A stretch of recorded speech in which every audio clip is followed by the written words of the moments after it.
There are stories so disturbing, some communities believed even speaking about them carried weight. A being associated with endless hunger, isolation, greed, transformation, the Wendigo. But where did these legends begin? And what warnings were they meant to carry? For centuries, stories of the Wendigo have appeared among several Algonquian-speaking indigenous peoples of North America. Though accounts differ between communities, many describe a terrifying being connected to endless hunger, winter, and transformation. But the Wendigo was never simply a monster. It was often a warning, a reflection of fears rooted in survival, morality, and what can happen when desperation overwhelms humanity. Which raises a disturbing question. Did these legends emerge purely as warnings, or were they shaped by something ancient communities genuinely feared? Welcome to Mythical Curiosity. Today we explore the origins of Wendigo legends, the harsh realities that may have inspired them, and why these stories endured for generations. Descriptions of the Wendigo vary across traditions. Some stories describe a being that was once human, before becoming consumed by something far darker, an insatiable hunger, a force that can never be satisfied. In certain accounts, the more the Wendigo consumes, the more its hunger grows. Its appearance changes depending on the story. Sometimes emaciated, sometimes towering, sometimes disturbingly human. But one theme appears repeatedly: the danger of endless consumption, of taking beyond necessity, of losing something fundamentally human. To understand these legends, we need to understand survival. Centuries ago, winters across parts of northern North America could become brutally unforgiving. Food disappeared.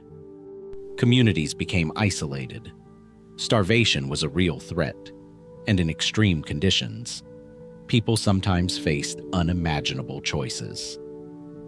Some researchers suggest Wendigo stories may have served partly as warnings against cannibalism during famine, but perhaps the warning went deeper. Not simply, do not consume human flesh, but do not allow desperation or greed to transform who you are. Because perhaps the true horror was never a creature, but what humans might become under impossible circumstances. Historical accounts describe what later researchers termed Wendigo psychosis, reports involving overwhelming fears of becoming consumed by unnatural hunger or transforming into a Wendigo. But interpretations remain debated. Some scholars question how these accounts were recorded, whether colonial perspectives influenced understanding, or whether the phenomenon was oversimplified.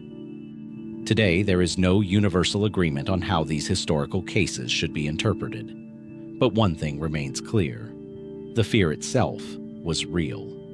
People feared losing control, becoming something they no longer recognized, and perhaps that fear is what gave these legends such power.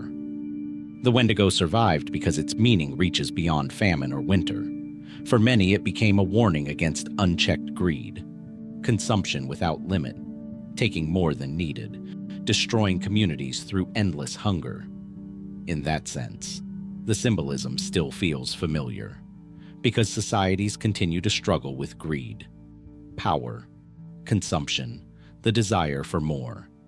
The circumstances changed, but the warning remained. Perhaps that is what makes the Wendigo so unsettling. Unlike dragons or sea monsters, its terror feels deeply human.